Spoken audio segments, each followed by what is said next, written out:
Aujourd'hui, nous nous intéressons à la manière dont les acteurs du marché de l'art peuvent s'engager et Marine von Schönbeck, qui est cofondatrice de Thanks for Nothing, est avec nous. Merci beaucoup d'être présente en plateau.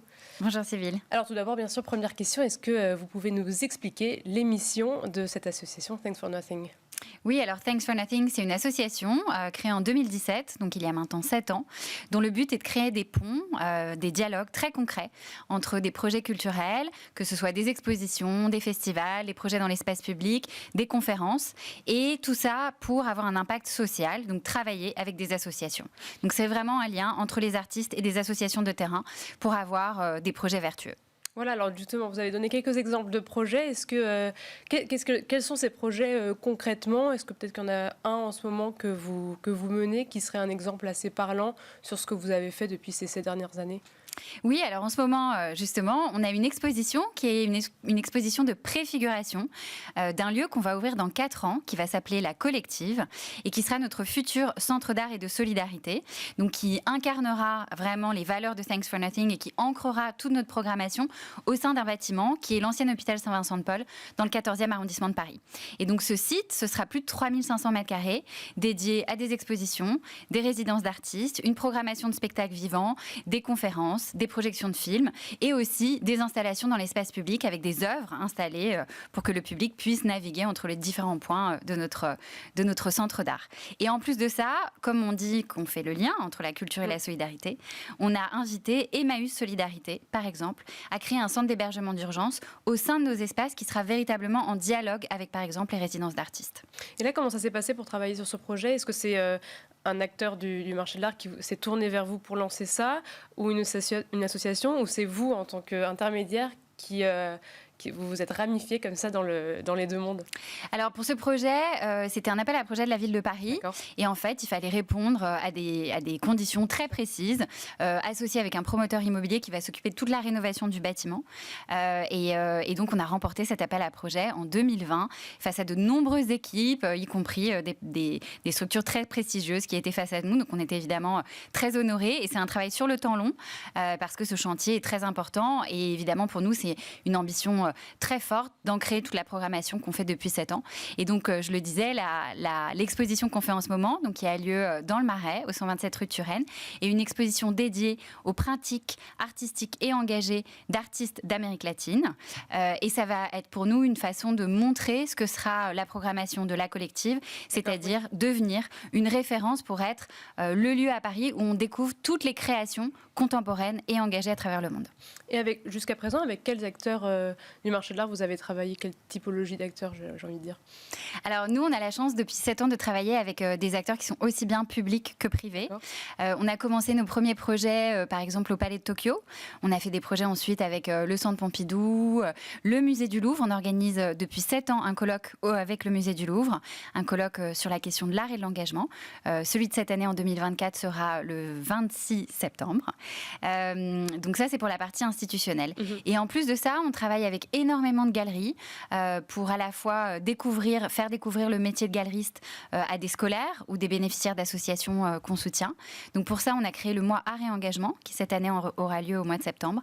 Et on emmène plus de 2500 jeunes, par exemple, à la découverte de galeries d'art, à la découverte aussi de ce qu'est le métier de galeriste, parce qu'en fait, c'est un métier très peu connu. C'est ça ce qui demande le plus, les galeristes, c'est d'essayer de faire de la vulgarisation de leur métier, ou il y a d'autres types d'engagement ou de liens qu'ils souhaitent créer avec leur public ? Alors oui, les galeries sont évidemment très heureux qu'on puisse apporter des nouveaux publics, accompagner des nouveaux publics dans leurs espaces, mais on les sollicite aussi pour d'autres projets, donc bien sûr de démocratisation, je dirais, de la culture, mais aussi pour des projets très spécifiques qui concernent les galeristes ou par exemple les maisons de vente. Oui. Et c'est le cas quand on a fait des ventes aux enchères, par exemple pour soutenir des associations qui s'occupent de l'accueil des réfugiés ou des associations qui agissent sur le terrain environnemental, et ça a été le cas à 2 reprises pour Thanks for Nothing.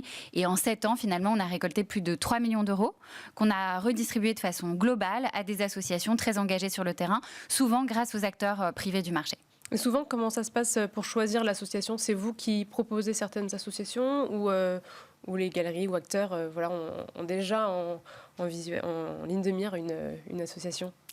Alors souvent, c'est nous qui travaillons à un projet un peu global, c'est-à-dire qu'on a rencontré des artistes qui ont envie de s'engager sur certaines causes. Nous, on a envie de réagir à l'actualité, à s'engager aussi en fonction des enjeux sociaux, politiques qui traversent notre société. Et donc, en fonction de ça, on arrive à trouver des associations, soit qu'on connaît, soit qu'on va rencontrer, et qui sont mobilisées pour le projet.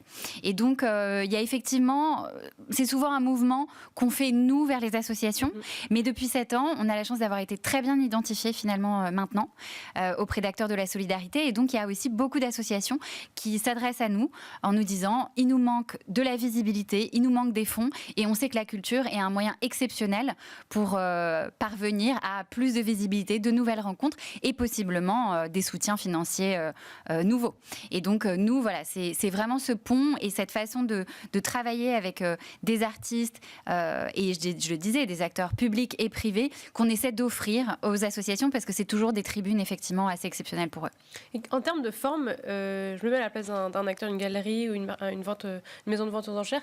Est-ce qu'il y aurait un format qui serait qui aurait le plus d'impact sur le sujet sur lequel on voudrait s'engager? Est-ce que c'est une question qui est pertinente? Oui, c'est une question qui est pertinente, bien sûr. Mais c'est surtout qu'en fait, à chaque fois, le format dépend un peu justement du projet et de la finalité. C'est-à-dire que, pour vous donner un exemple très concret, nous, on est plutôt partisane pas forcément de faire des grands dîners de gala qui sont là pour soutenir des associations qui manquent de tout. En plus, voilà, communiquer sur. Voilà, c'est des formats qui sont bien, qui fonctionnent, etc. Mais pour nous, c'est des formats qui peut-être sont un peu antinomiques avec la cause choisie, parce que un grand dîner de gala, quand on parle aussi d'inclusion, de pauvreté, de difficulté d'accès à certains avantages, bon, il y a un choc quand même, ne serait-ce que visuel. Exactement.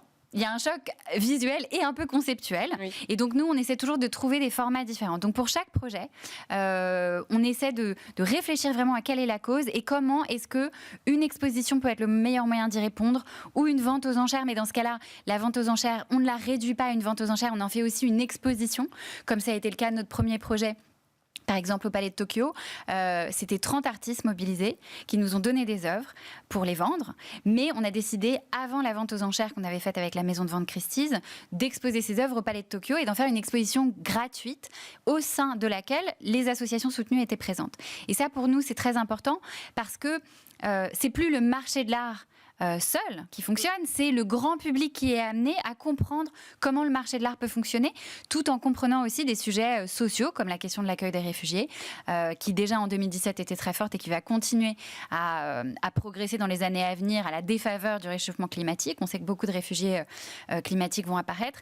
Et donc voilà, et grâce à ces moyens, exposition et vente aux enchères, donc associer les deux, ça permet d'ouvrir en fait le champ, pas seulement aux amateurs d'art, pas seulement au marché de l'art, mais aussi au grand public, et de combiner la force des deux.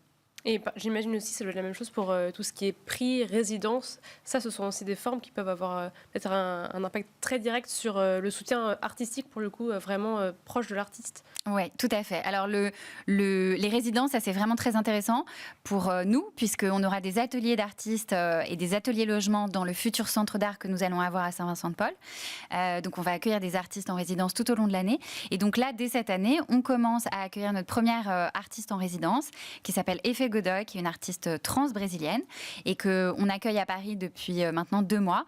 Et dans quelques jours, le 25 avril, elle sera exposée pour sa restitution au Drawing Lab, donc rue de Richelieu. Et le projet sera gratuit, accessible à tous jusqu'au mois de juin. Donc on invite évidemment tout le monde à participer à ce projet. Et vous avez raison, c'est la question de la résidence, c'est un vrai accompagnement sur mesure de l'artiste.